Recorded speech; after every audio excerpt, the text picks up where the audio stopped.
அன்பானவர்களே, திருமறையிலிருந்து ஒரு பகுதியை நாம் வாசிக்க கேட்போம். எரேமியா தீர்க்கதரிசியின் புஸ்தகம் 30வது அதிகாரம் 1வது வசனத்திலிருந்து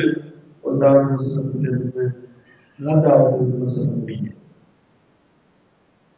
1வது வசனத்திலிருந்து 3வது வசனம் வரை எரேமியா 30வது அதிகாரம் 1 முதல் 3 முடிய உள்ள வசனம்.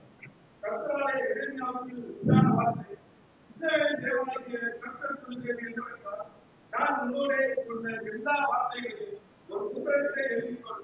இதோ நாட்கள் வரும் என்று கர்த்தர் சொல்கிறார். அப்பொழுது நான் இஸ்ரவேலும் யூதாவுமாகிய என் ஜனங்களுடைய சிறையிருப்பை திருப்பி நான் அவர்கள் பிதாக்களுக்கு கொடுத்த தேசத்திற்கு அவர்களை திருப்பி வரப்படுவேன். அதை அவர்கள் சுதந்திரத்துக் கொள்வார்கள் என்று கர்த்தர் சொல்கிறார். இதோ நாட்கள் வரும் என்று கர்த்தர் சொல்லுகிறார். அப்பொழுது நான் இஸ்ரவேலும் யூதாவுமாகிய என் ஜனத்தினுடைய சிறையிருப்பை திருப்பி நான் அவர்கள் பிதாக்களுக்கு கொடுத்த தேசத்துக்கு அவர்களை திரும்பி வர பண்ணுவேன். அதை அவர்கள் சுதந்தரித்து கொள்வார்கள் என்று கர்த்தர் சொல்லுகிறார். அன்பானவர்களே, எரேமியா தீர்க்கதரிசியை கொண்டு கடவுள் யூத ஜனங்களுக்கு சொல்லுகின்ற ஒரு மிக முக்கியமான காரியம், உங்கள் சிறை இருப்பை நான் திருப்புவேன் என்பதுதான். உங்கள் சிறையிருப்பை நான் திருப்புவேன். இந்த எரேமியா தீர்க்கதரிசி புலம்பலின் தீர்க்கதரிசி என்று அறியப்படுகிறார். ஏனென்று சொன்னால், தன்னுடைய இறைப்பணியின் பாதையிலே அவ்வளவு பெரிய துன்பங்கள், போராட்டங்கள், நெருடல்கள், நெருக்கங்களை சந்தித்தவர் இந்த எரேமியா. போர் மிகுந்த காலத்திலே கடவுளுடைய வார்த்தையை பிரசங்கித்தவர். போர் மிகுந்த காலத்திலே இறைப்பணியை செய்த ஒரு மாபெரும் தீர்க்கதரிசி இந்த எரேமியா. பாபிலோனிய மன்னன் எருசலேம் ஆலயத்தை அழித்து யூத மன்னனையும் மக்களையும் சிறைபிடித்து கொண்டு போனதை கண்ணார, நாடு கடத்தப்பட்டதை, இந்த யூத மன்னனும் மக்களும் நாடு கடத்தப்பட்டதை கண்ணார கண்டவர் இந்த எரேமியா தீர்க்கதரிசி. அப்பேற்பட்ட தீர்க்கதரிசி இங்கே என்ன சொல்லுகிறார் என்று சொன்னால், இதோ நாட்கள் வரும் என்று கர்த்தர் சொல்லுகிறார். இதோ நாட்கள் வரும் என்று கர்த்தர் சொல்லுகிறார். அப்பொழுது நான் இஸ்ரவேலும் யூதாவுமாகிய என் ஜனத்தினுடைய சிறையிருப்பை திருப்பி, அப்படி என்று சொல்கிறார். இதுவரையிலும் அவர்கள் சிறைபிடித்துக் கொண்டு போன ஒரு காலகட்டம், இனி ஒரு காலம் இருக்கிறது. அவர்கள் விடுவிக்கப்படுகின்ற ஒரு காலம், அவர்கள் மறுவாழ்வை பெற்றுக்கொள்வதற்கான ஒரு காலம், சிறையிருப்பிலிருந்து திரும்பி அழிந்த பட்டணத்தையும் அழிந்த தேவாலயத்தையும் ஆலயத்தையும் கட்டி எழுப்புகின்ற ஒரு காலம் வரும், அப்படி என்று சொல்றார். அதே வாக்கைதான் கடவுள் உங்களுக்கு இந்த அற்புதமான நாளிலே, இந்த உபவாச கூடுகையிலே பங்கெடுத்திருக்கிறேன் உங்கள் ஒவ்வொருவருக்கும் ஆண்டவர் தருகிறார். என்ன தருகிறார் என்று சொன்னால், காலம் வரும், இதோ நாட்கள் வரும், அப்பொழுது உங்களுடைய சிறையிருப்பினின்று நீங்கள் விடுதலையாக்கப்படுவீர்கள். பலவிதமான சிறையிருப்புகளை நம்முடைய வாழ்க்கையிலே நாம் அனுபவித்துக் கொண்டிருக்கிறோம். நேரடியாக ஒருவேளை நாம் சிறையிலே இல்லாவிட்டாலும் வாழ்க்கையின் பிரச்சனையினாலே, வாழ்க்கையின் பிரச்சனைகள் அநேக நேரத்திலே நம்மை சிறைபிடித்து வைத்திருக்கின்றன. ஆனால் அநேக நேரத்திலே நாம் முடங்கி விடுகிறோம், தளர்ந்து விடுகிறோம். ஆனால் ஆண்டவர் தெளிவாய் சொல்லுகிறார், இந்த சிறையிருப்பிலிருந்து நிச்சயமாய் உங்களுக்கு என்ன உண்டு? ஒரு விடுதலை உண்டு என்று சொல்கிறார். ஸ்வீடன் நாடு, அதனுடைய வடக்கு பகுதியிலே யுமியா நகர், யுமியா என்கிற ஒரு நகர், அந்த நகருக்கு அருகிலே ஒரு நாள் ஒரு மனிதன் கார்ல போயிட்டே இருக்கிறான். அது மிகவும் குளிர் பிரதேசம், பனி மிகுந்த பிரதேசம், ஆள் இல்லாத ஒரு பகுதி. கார்ல அவர் போய்கொண்டிருக்கின்ற போது எதிர்பாராத விதமாக கார் ரிப்பேர் ஆகிவிடுகிறார். ரிப்பேர் ஆகிவிட்டவருக்கு என்ன செய்வதென்று தெரியவில்லை. சரி, கொஞ்சம் ஓய்வெடுப்போமே அப்படி என்று சொல்லி காருக்கு பின் சீட்ல போயிட்டு அப்படியே படுக்கிறது. படுத்ததான் அவருக்கு தெரியாமலேயே பனி என்ன செய்து விட்டது? காரை மூடிவிட்டது. ஆள் நடமாட்டம் இல்லாத ஒரு பிரதேசம் அது. உதவிக்கு கூப்பிட்டால் கூட யாரும் உதவி செய்யக்கூடிய ஒரு சூழல் அங்கே இல்லை. இவரால் காரை திறந்து வெளியே வர முடியவில்லை. அவ்வளவு பனி மூடிவிட்டது. நாம இருந்தால் என்ன செய்வோம்? அவ்வளவுதான், கதை முடிந்து விட்டது, அப்படியே செத்து மடிய வேண்டியதுதான், இனி என்ன அப்படின்னு தான் இருக்கும். ஆனா அந்த மனுஷன் சோர்ந்து போகவே இல்லைங்க. ஒவ்வொரு நாளும் அந்த பனி தண்ணியை குடிச்சிருந்தார். கிட்டத்தட்ட எத்தனை மாதங்கள் குடித்தார் தெரியுமா? 2 மாதங்கள் குடித்தார். 2 மாதங்கள் காருக்குள்ள இருந்து பனி நீரை மட்டும் குடித்து வாழ்ந்து கொண்டிருந்தார். வேற எந்த உணவும் இல்லை, பனி நீரை மட்டும் குடித்து வாழ்ந்து. ஒரு நாள் எதேச்சமாக, 2 மாதங்களுக்கு பிற்பாடு எதேச்சமாக அந்த வழியாக சில மக்கள் வருகிறார்கள். ஒரு கார்க்க முகப்பு பனி ஊடாக தெரிகிறது. ஒரு கார் தெரிகிறதே அப்படி என்று போய் உள்ள பார்த்தா உண்மையாகவே காரை நோண்டி எடுத்து பார்த்தால் காருக்குள்ள ஒரு மனுஷன் அறமயக்கத்தோடு இருந்தார். அவரை தூக்கி கொண்டு ஆஸ்பத்திரிக்கு போய் சேர்த்தார்கள். உயிர் பிழைத்து விட்டார். இது 2012ஆம் ஆண்டிலே நடைபெற்ற ஒரு உண்மையான ஒரு நிகழ்வு. 2 மாதங்கள் கடுமையான ஒரு சிறையிருப்பு. இதிலிருந்து வெளியேற முடியுமா முடியாதா என்ற ஒரு போராட்டம். ஆனாலும் அந்த மனிதன் தளர்ந்து போகவில்லை, அவன் சோர்ந்து போகவில்லை, காருக்குள்ள இருந்து கொண்டே போராடினார். அப்ப ஆண்டவர் வாக்கு கொடுக்கிறார், நான் உன் சிறையிருப்பை நான் என்ன செய்வேன்? உன் சிறையிருப்பை நான் திருப்புவேன். அப்ப நமக்கு தேவை போராடுகின்ற ஒரு குணம். நமக்கு தேவை சோர்ந்து போகக்கூடாது, தளர்ந்து போகக்கூடாது, போராடுகின்ற ஒரு குணம் நமக்கு தேவை. ஆம், கிறிஸ்துவுக்குள் அன்பானவர்களே, கடவுள் நம்முடைய வாழ்க்கையினுடைய சிறையிருப்பை மாற்ற வல்லமை உள்ளவர், ஆற்றல் மிகுந்தவர், சொன்னதை செய்பவர். ஆண்டவர் சொல்லுகிறார், இங்கு நான் சிறையிருப்பை திருப்புவேன் என்று சொல்லுகிறார். இஸ்ரவேலே, யூதாவே, உன் சிறையிருப்பை நான் மாற்றுவேன் அப்படி என்று சொல்லுகிறார். அந்த சிறையிருப்பு மாறிச்சா இல்லையா? மாறிச்சு. எஸ்ராவின் புஸ்தகம் 1வது அதிகாரம் 1வது வசனத்தை வாசித்து பார்க்கின்ற போதே அங்கே சுட்டி காண்பிக்கப்படுகின்றது, எரேமியாவுடைய வார்த்தையின்படியே. அது மிக முக்கியமான ஒரு குற்றம். தீர்க்க தரிசனம் நிறைவேறுவதை அங்கே சுட்டி காண்பிக்கப்படுகின்றதை நாம் பார்க்கிறோம். அப்போ சிறையிருப்பை மாற்றுகின்ற கடமை. நம்முடைய வாழ்க்கையிலே, இஸ்ரேல் மக்களுடைய வாழ்க்கையிலே சிறையிருப்பை மாற்றினார். கோரேஸ் என்ற மன்னனுடைய காலத்திலே எழும்பிய பாபிலோனிய அடிமைத்தனத்திலிருந்து அவர்களுக்கு விடுதலை கிடைத்தது. ஆலயம் கட்டுவதற்கான வழிமுறை வழி திறந்தது, கதவு திறந்தது. தங்கள் குடியிருப்புகளை கட்டி எழுப்புவதற்கான ஆதரவும் அவர்களுக்கு கிடைத்தது.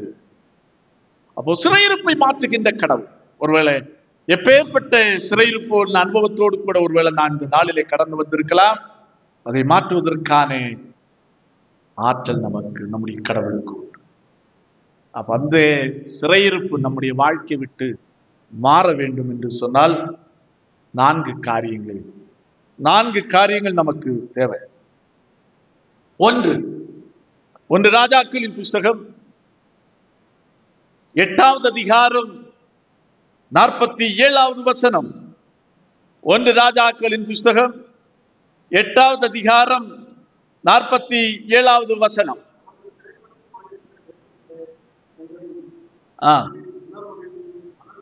உணர்வடைந்து மனம் திரும்பி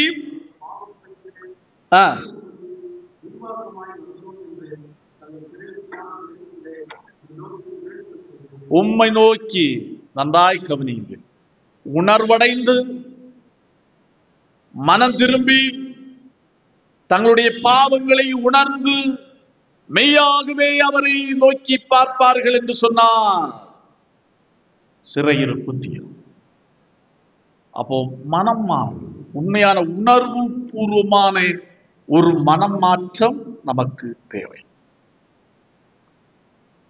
மனமாற்றம் 2 காரியங்களை உள்ளடக்கியது. ஒன்று, தன்னுடைய தவறுகளை, குற்றங்களை நியாயப்படுத்தாமல் ஏற்றுக்கொள்ளுவது.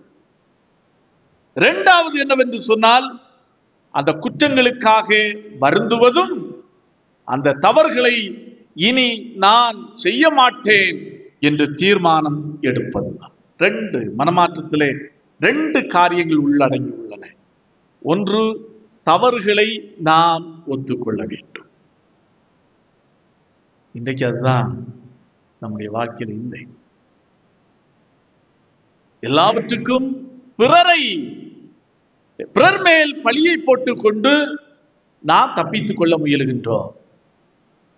நம்முடைய தவறுகளை ஏற்றுக்கொள்ளக்கூடிய, நம்முடைய தவறுகளை அங்கீகரிக்கக்கூடிய மனப்பக்குவம் நமக்கு ஒருபோதும் வருவது. அடிக்கடி நம்முடைய வாழ்க்கை பயணத்தில் சொல்லு, கல் இடித்து விட்டது, அப்படிதானே சொல்லுகிறோம். கல் இடித்து விட்டது, முள் குத்தி விட்டது, கத்தி கீறி விட்டது, அரிவாள் வெட்டி விட்டது. அப்படிதானே? இந்த உயிரில்லாத பொருட்கள் மேல நாம் குற்றம் வைக்கிறோம். நான் போய் கல்லில் இடித்தேன் என்று சொல்கிறோமா? இல்லை. நான் கத்தி எடுத்து தவறாய் கையாண்டேன், அதனால தான் கத்தி பற்றிச்சு என்று சொல்கிறோமா? இல்லை. வாயில்லாத பொருள்கள் மேலேயே நாம் குற்றம் சாட்டுவோம். கல் இடித்து விட்டது, முள் குத்தி விட்டது, கத்தி கீறி விட்டது, அரிவாள் வெட்டி விட்டது. அப்போ எதிலேயும் நம்முடைய வாழ்க்கையிலே நம்முடைய தவறை ஒத்துக்கொள்ளக்கூடிய ஒரு பண்பு நம்மிடத்தில் இருக்கிறது. மனமாற்றத்திற்கான முதல் வெளிப்பாடு என்னவென்று சொன்னால், நான் பாவம் செய்வேன், நான் தவறு செய்வேன். அதான் சகையு. பாருங்கள், சகையினுடைய வாழ்க்கையில நாம் இதை கண்டுகொள்ளணும். சகையினுடைய வீட்டிலே இயேசு கிறிஸ்து போகிறார். சகையினுடைய வீட்டில் போன உடனே என்ன நடக்கிறது? நான் அநியாயமா யாரிடத்துல வாங்கினது உண்டானால் நாலத்தனையாய் நான் திருப்பி கொடுக்கிறேன், நாலத்தனையாய் திருப்பி கொடுக்கிறேன். தன்னுடைய தவறை அவன் உணர்ந்தான். கிறிஸ்துனுடைய பிரசன்னத்தினாலே ஒரு மனிதன் ஆட்கொள்கின்ற போது அவன் உணர்ந்த ஒரு காரியம், தன்னுடைய தவறை உணர்ந்து அறிக்கை செய்தான். நான் தவறாக அநியாயமாக யாரிடத்தில் வாங்கினது உண்டானால் திருப்பி கொடுக்கிறேன், 4 மடங்காய் திருப்பி கொடுக்கிறேன். அதான் லூக்கா எழுதிய நற்செய்தி நூலை பார்க்கிறோம். என்ன கிட்டகுமாரன் அவன் என்ன சொல்கிறான் வந்து தந்தையினிடத்திலே, தகப்பனே, உமக்கு விரோதமாகவும் பரத்துக்கு விரோதமாகவும் நான் என்ன செய்தேன்? பாவம் செய்தேன். கடவுள் நம்முடைய வாழ்க்கையிலே நம்முடைய வாழ்க்கையின் பிரச்சனைகளை, சிறையிருப்பை ஆண்டவர் அகற்ற வேண்டும் என்று சொன்னால், நம்முடைய குறைகளை, நம்முடைய குற்றங்களை ஒத்துக்கொள்ளக்கூடிய மனப்பக்குவம் நமக்கு தேவை. இரண்டாவதாக, இந்த தவறை நான் இனி திரும்ப செய்ய மாட்டேன் என்று முடிவெடுப்பது இரண்டாவது காரியம். அதுதான் உண்மையான மனம் திரும்புதல். அதுதான் உண்மையான மனம் திரும்புதல். ஆகையினாலே தான் கடவுள் ராஜாக்கள் புஸ்தகத்தில் சொல்லுகிறார், உண்மையாகவே உணர்வடையணும், மனம் திரும்பணும், பாவத்தை குறித்துள்ள ஒரு உணர்வடைந்து கடவுளை நோக்கி பார்ப்பார்கள் என்று சொன்னால் சிறையிருப்பில் இருந்து அவர்களுக்கு விடுதலை.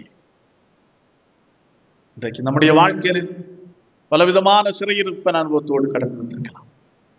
ஐயோ, என் வியாதி என்னை சிறைப்பிடித்து வைத்திருக்கிறது, என் கடன் பிரச்சனை என்னை சிறைப்பிடித்து வைத்திருக்கிறது, நான் வாழ்க்கையிலே தொழிலிலே சந்தித்த தோல்வி என்னை சிறைப்பிடித்து வைத்திருக்கிறது, எதிர்பாராமல் நான் சந்தித்த அவமானங்கள் என்னை சிறைப்பிடித்து வைத்திருக்கின்றன, இவைகளிலிருந்து எவ்வாறு மீள்வது என்று எனக்கு தெரியவில்லை. அப்படி என்ற ஒரு இதோடு நாம் ஆண்டவருடைய சமூகத்திலே கடந்து வந்திருக்கலாம். ஆண்டவர் அழைக்கிறார், ஒரு உண்மையான மனமாற்றத்திற்கு நம்மை அழைக்கிறார். அடுத்ததாக பாருங்கள், அப்போஸ்தலர் நடபடிகளின் புஸ்தகம் 16வது அதிகாரம் 25வது வசனமும் 26வது வசனமும்.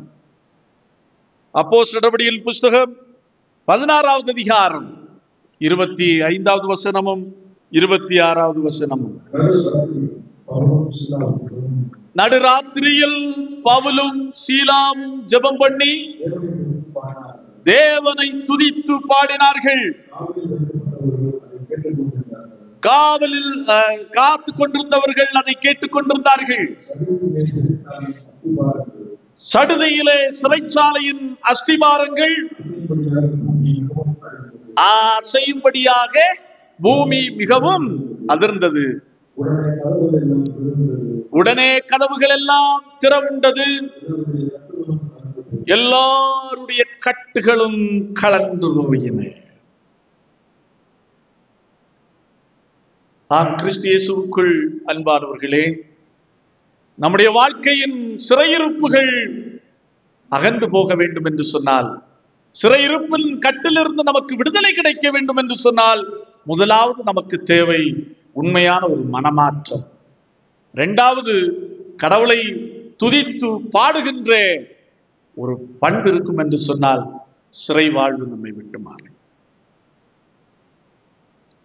துன்பத்துல பாடுங்கள், கஷ்டத்துல பாடுங்கள், பண நெருக்கடியின் மத்தியிலே பாடுங்கள், பிறர் நம்மை அவமானப்படுத்துகின்ற தருணத்திலே பாடுங்கள், பிறர் நம்மை ஒதுக்குகின்ற தருணத்திலே பாடுங்கள்,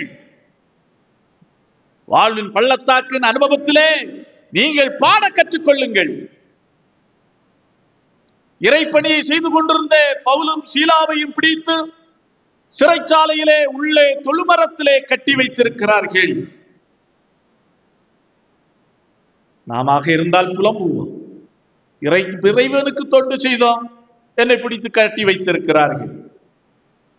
அவர்கள் அதை பற்றியெல்லாம் பொருட்படுத்தவில்லை. வேதம் சொல்லுகிறது, அவர்கள் ஜெபம் பண்ணி கடவுளை என்ன செய்தார்கள்? துதித்து பாடினார்கள்.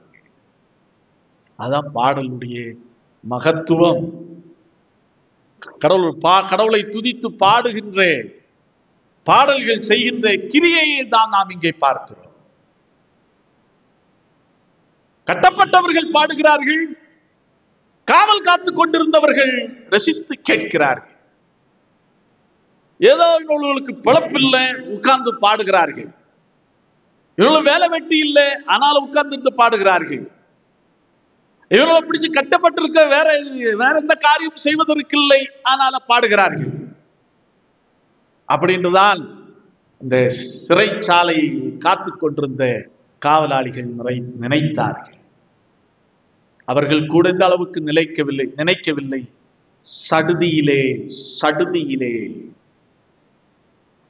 சடுதியிலே என்ன பூமி அதிர்ச்சி போல் உண்டானது, சிறைச்சாலை அசைந்தது, கட்டுகள் எல்லாம் தகர்ந்தது. சடுதியிலே எதிர்பாராத விதமாய். ஆகையினாலேதான் திருச்சபை நமக்கு கற்றுத்தருகின்ற ஒரு காரியம் பாடுங்கள் என்பதுதான்.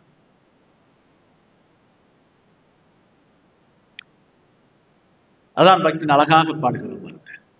ஆனந்த துதி ஒலி கேட்கும்,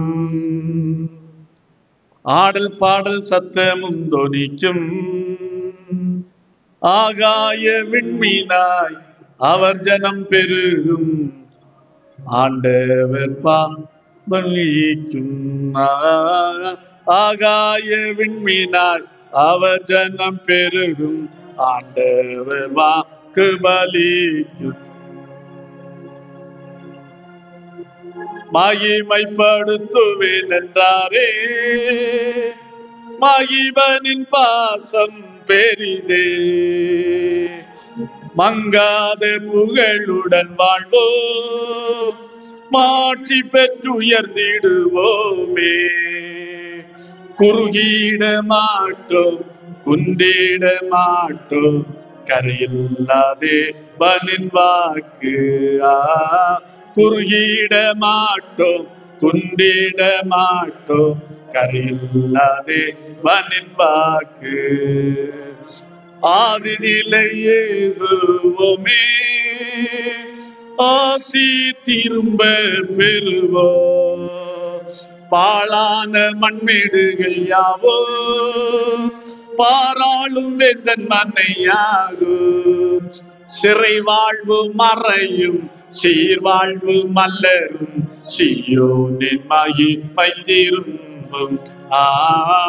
சிறை வாழ்வு மறையும், சீர்வாழ்வு மலரும், சீயோனின் மகிமை திரும்பும். இழந்து போன மகிமை நிறைந்த வாழ்க்கையை உங்களுடைய வாழ்க்கையில் நீங்கள் பெற்று அனுபவிக்க வேண்டும் என்று சொன்னால் கடவுளை புகழ்ந்து பாருங்கள். வேதநாயகம் சாஸ்திரியார் அற்புதமான ஒரு மனிதர். ஆரம்ப கால முதல் வேதநாயகம் சாஸ்திரியாரை குறித்து சொல்லுகிறேன். ஒரு முறை கதாகாலட்சேபம், இறைப்பணிக்காக கதாகாலட்சேபம் பண்ணுவதற்காக, பாடல் வழியாக இறை செய்தியை கொடுப்பதற்காக இந்த வேதநாயகம் சாஸ்திரியார் அவர்கள் ஸ்ரீலங்கா தேசத்துக்கு கடந்து சென்றிருந்தார். அங்கே இருந்தபோது, ஒரு வீட்டிலே தங்கி இருந்த போது அவருடைய உடைமைகள் எல்லாம் இழந்து விட்டார். திருடி போயிடுச்சு, தவறிவிட்டது. எப்படி அடுத்த மாற்று உடை உடுத்துவதற்கு கூட அவருக்கு துணி இல்லை. என்ன செய்வது? வந்தது இறைப்பணிக்கு, இழந்தது உடைமைகள் எல்லாம் இழந்தாயிற்று. மாற்றுடை இல்லை, பயண செலவிற்கான காசு கையில இல்லை, எல்லாமே போய்விட்டது.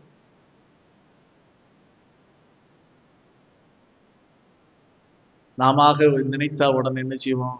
அவரை பிடிக்கணும், இவரை பிடிக்கணும், யாருடைய உதவியை நாடினால் நமக்கு கிடைக்கும், பணம் கிடைக்கும், எப்படி போய் ஊரு சேர, அப்படி அந்த பட்ட சிந்தனைகள் தான் நமக்கு ஓடும். அவர் தன்னுடைய இசைக்கருவியை எடுத்தார், வேற ஒன்றும் இல்லை, அருமையாக பாடினார். நெஞ்சே நீ கலங்காதே, சீயோன் மலையே இரட்சகனை மறவாதே, நான் என் செய்வனென்று நெஞ்சே நீ கலங்காதே. வினை மேல் வினை வந்தாலும் பெண் ஜாதி பிள்ளை மித்ரு சத்ருவானாலும் மனையோடு கொள்ளை போனாலும், எப்படி பாடுகிறார் பாருங்க, மனையோடு கொள்ளை போனாலும் வானம் இடிந்து வீழ்ந்தாலும் நெஞ்சே நீ கலங்காதே. சீயோன் மலையே இரட்சகனை மறவாதே. நான் என் செய்வனென்று நெஞ்சே நீ கலங்காதே.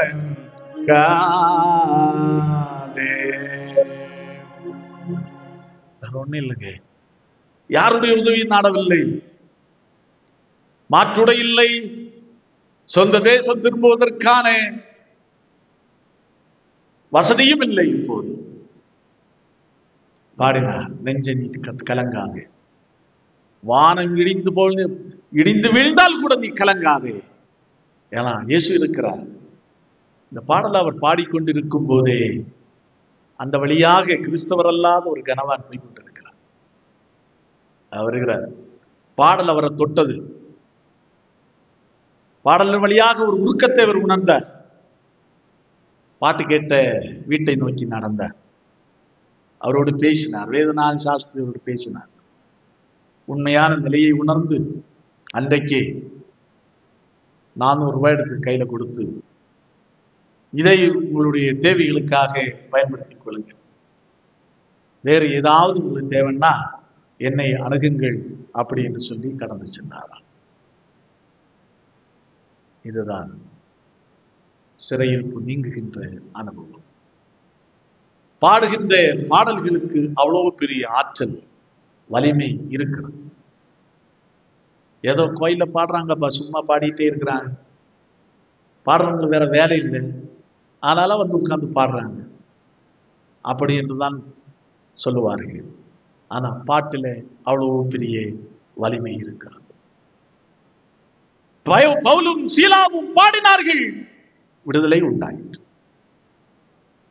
இன்றைக்கு நான் உங்களுக்கு சொல்லுகிறேன், வீட்டில் இருக்கும் போதாவது சரி, எங்க இருக்கும் போதாவது சரி, உங்களுக்கு ஒரு நிம்மதியற்ற தன்மை தோன்றுகிறதோ, தெரிந்த பாடலை பாடுங்க. வீட்டில் இருப்பீர்கள் என்று சொன்னால் பாடல் புத்தகத்தை திறந்து வைத்து பாடுங்கள். உங்களுக்கு பிரச்சனையில அழுத்தங்கள் அதிகமாக இருக்கிறதோ, சரீர வேதனைகள் அதிகமாக இருக்கிறதோ, கடவுளா நீங்க பாருங்க. பொருளாதார கஷ்டத்திலே என்ன செய்வது என்று திக்குமுக்காடி கொண்டிருக்கிறீர்களோ, என்ன செய்வது, எல்லா வழிகளும் அடைப்பட்டு நிற்கிறது என்று எண்ணுகிறீர்களோ, திகைக்கிறீர்களோ, கலங்குகிறீர்களோ, உங்க பாடல் புத்தகம் திறக்கட்டும், பாடுங்க. அதைத்தான் கடவுள் கட்டியது. உங்கள் சிறை வாழ்வு மறையும், சீர்வாழ்வு மலரும், சீயோனின் மகிமை திறன், இழந்து போன வாழ்க்கையினுடைய மகிமை எல்லாவற்றையும் நீங்கள் பெற்றுக்கொள்வீர்கள். இதுதான் திருமறை வழியாக நாம் பார்க்கின்ற ஒரு உண்மை. அடுத்து 3வது பாருங்கள், நம்முடைய சிறைவாழ்வு மறைய வேண்டும் என்று சொன்னால் முதல் காரியம் சொன்னேன். என்ன சொன்னேன்? மனம் திரும்ப வேண்டும் என்று சொன்னேன்.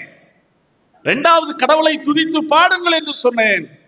3வதாக, அதாவது பிறருக்காக ஜெபியுங்கள். பிறருக்காக ஜெபியுங்கள். இன்றைக்கு நம்முடைய வாழ்க்கையில அநேக நேரத்தில் நாம் சுயநலவாதிகளாக இருக்கிறோம்.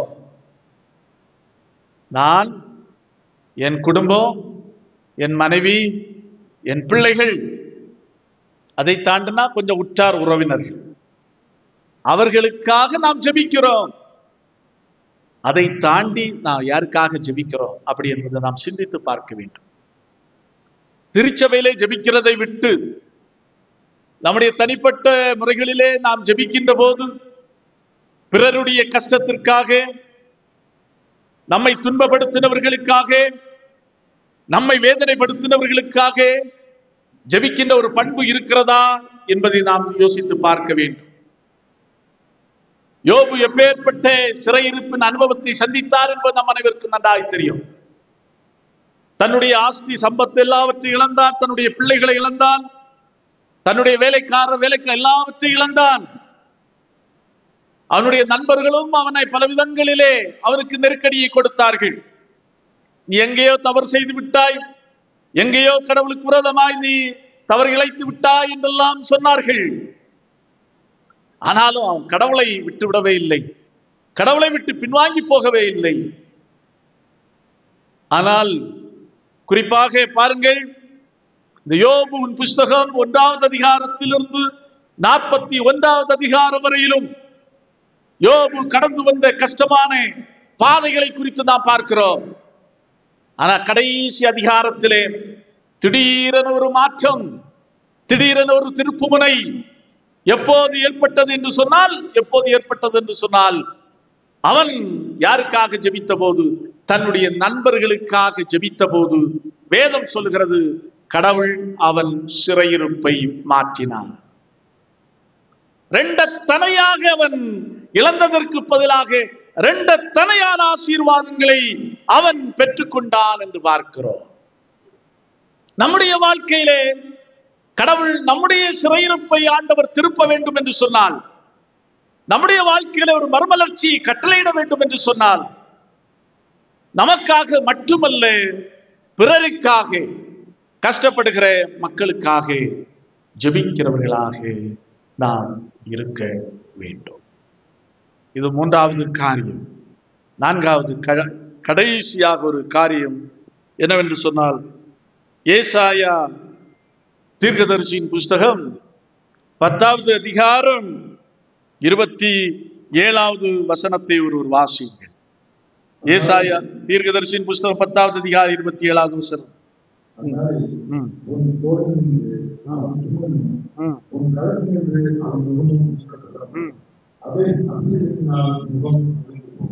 அபிஷேகத்தினால் உன் முகம் முறிந்து போகும்.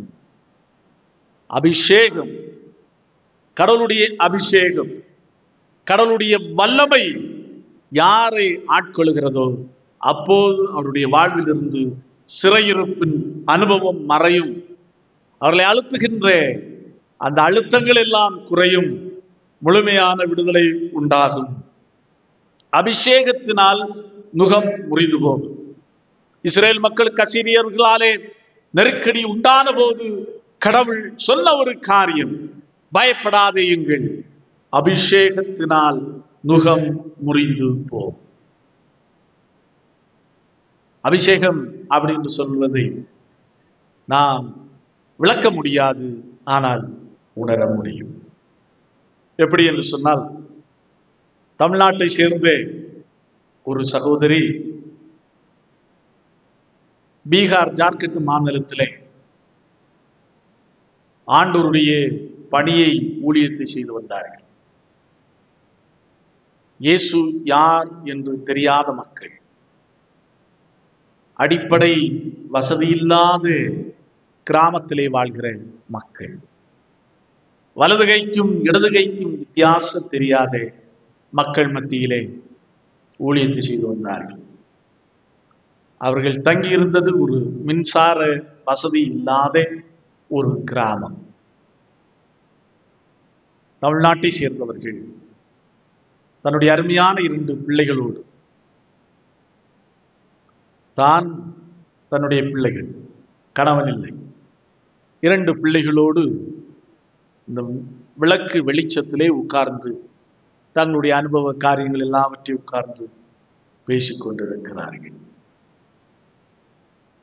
எதிர்பாராத விதமாக ஜீப் வருகிறது. ஜீப்ல இருந்து 4-5 பேர் தடபுடலாக ஜீப்பை விட்டு இறங்குகிறார்கள். எப்படி இறங்குகிறார்கள்? துப்பாக்கிகளோடு இறங்குகிறார்கள். இந்த ஸ்திரீ பார்க்கிறார்கள், பிள்ளைகள் பார்க்கிறார்கள். பிள்ளைகள் நடுங்க ஆரம்பித்து விட்டார்கள். தாயும் என்ன செய்வதென்று தெரியவில்லை. ஆனால் அவர்கள் செய்த காரியம், இயேசுவே இயேசுவே என்று சொல்லிக் கொண்டு நிற்கிறார்கள். அடுத்ததாக கதவு திறக்க முற்படுகிறார்கள், பிள்ளைகள் அனுமதிக்கவில்லை. அதுவரையிலும் பயந்து நடுங்கி நின்றவர்கள் துணிச்சலாக கட்டாயமாக தன்னுடைய வீட்டின் கதவை திறந்தார்கள். பிள்ளைகளை பார்த்து சொன்னார்கள், எக்காரணத்தை கொண்டும் நீங்கள் வீட்டை விட்டு வெளியே வரக்கூடாது அப்படி என்று சொல்லி நேராக ஜீப்பில் இருந்து இறங்கும் தங்களை மிரட்டி கொண்டே வருகின்ற நோக்கி விரைந்து நடந்தார். உங்களுக்கு தைரியம் இருந்தால் எங்கள் மேல் கைகளை வைத்து பாருங்கள் அப்படி என்று சொல்ல துப்பாக்கிகளோடு வந்தவர்கள் ஓட்டம் பிடித்தார்கள்.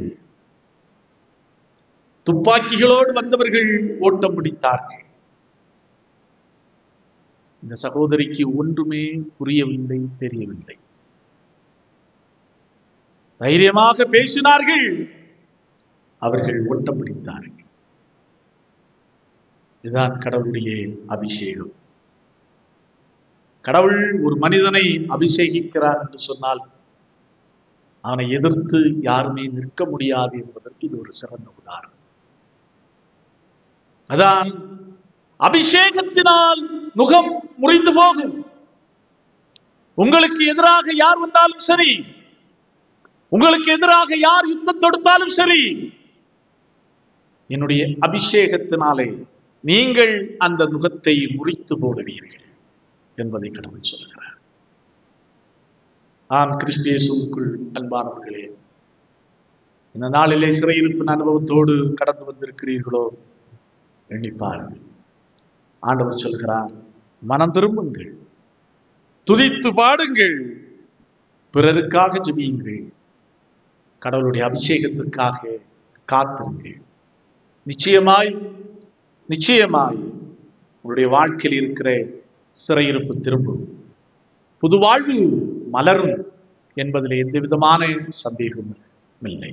ஆகவே நமக்காக தன்னையே சிலுவையிலே தியாகம் செய்த, தன்னுடைய சொட்டு ஒவ்வொரு சரீரத்திலிருந்த ஒவ்வொரு சொட்டு இரத்தத்தையும் நமக்காக சிந்திய கிறிஸ்துவுக்கு நேராக நாம் முழுமையாக திரும்ப கடவோம். அந்த இயேசுவை நாம் துதித்து பாட பழகுவோம். மட்டுமல்லாமல் அந்த இயேசுவினிடத்திலே பிறருக்காக நாம் ஜெபிப்போம். ஆண்டவருடைய அபிஷேகத்திற்காக நாம் காத்திருப்போம். சீடர்களுடைய வாழ்க்கையை பாருங்கள். இந்த அபிஷேக பரிசுத்த ஆவியானுடைய வல்லமை அவர்கள் மேல் ஊற்றப்படுகின்ற வரைக்கும் பயந்தாங்கொள்ளிகளாக இருந்தார்கள். இயேசு உயிர்த்தெழுந்த பிற்பாடும் அவர் உயிர்த்தெழுந்த செய்தி அறியாமலேயே பயந்து நடுங்கிக் கொண்டு அறையிலே பூட்டப்பட்டு கிடந்தார்கள். பூட்டிய வீட்டுக்குள்ளே கிடந்தார்கள். அவர்கள் ஆவியினாலே அபிஷேகம் பண்ணப்பட்ட பிற்பாடு தைரியமாக எதிர்த்து நின்றார்கள், போராடினார்கள். எந்த சவால்களையும் அவர்கள் சந்திக்கக்கூடியவர்களாக மாறினார்கள். ஆமன்பானவர்களே, உணர்வோம், சிந்திப்போம். நம்முடைய சிறையிருப்பை அவரால் மாற்ற முடியும். பாபிலோன் சிறையிருப்பிலிருந்து தம்முடைய சொந்த ஜனத்தை விடுதலை செய்து கொண்டு வந்த கடவுள் அதே வாக்கு நம்முடைய வாழ்க்கையில் நிறைவேற்ற வல்லமை உள்ளவராக இருக்கிறார். நம்மை தாழ்த்தி நாம் ஒப்பு கொடுப்போம். ஆண்டவர் தாமே இந்த வார்த்தைகளை கொண்டு நாம் ஒவ்வொருவரையும் ஆசீர்வதிப்பாராக. ஆமேன், ஆமேன்.